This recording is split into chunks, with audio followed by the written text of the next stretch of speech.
السلام علیکم ناظرین، فیصل وائس یوٹیوب چینل پر خوش آمدید۔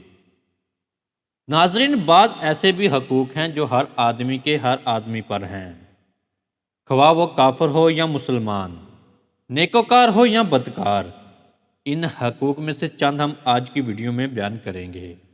ناظرین، بلا خطا ہرگز کسی انسان کے جان و مال کو نقصان نہ پہنچائیں، بلا کسی شرعی عذر کے کسی انسان کے ساتھ بد زبانی اور سخت کلامی نہ کریں، کسی مصیبت زدہ کو دیکھیں یا کسی کو بھوک و پیاس یا بیماری میں مبتلا پائے تو اس کی مدد کریں، کھانا پانی دے دیں، دوا علاج کرا دیں۔ ناظرین، جن جن صورتوں میں شریعت نے سزاؤں یا لڑائیوں کی اجازت دی ہے، ان صورتوں میں خبردار حد سے زیادہ نہ بڑھیں اور ہرگز ظلم نہ کریں۔ یہ شریعت اسلام کی مقدس تعلیم کی روح سے ایک انسان کو دوسرے انسان پر حق ہے جو انسانی حیثیت سے ایک دوسرے پر لازم ہے۔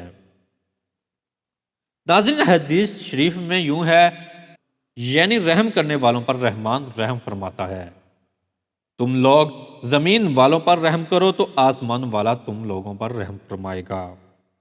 ایک دوسری حدیث میں ہے، حضور صلی اللہ علیہ وآلہ وسلم نے ارشاد فرمایا کہ یعنی تمام مخلوق اللہ تعالیٰ کی عیال ہے جو اس کی پرورش کی محتاج ہے، اور تمام مخلوق میں سب سے زیادہ اللہ کے نزدیک وہ پیارا ہے جو اللہ کی عیال یعنی اس کی مخلوق کے ساتھ اچھا سلوک کرے۔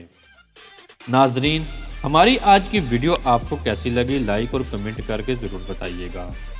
ملتے ہیں اپنی اگلی نئی ویڈیو میں، تب تک اپنا بہت سارا خیال رکھیے گا۔ اللہ حافظ۔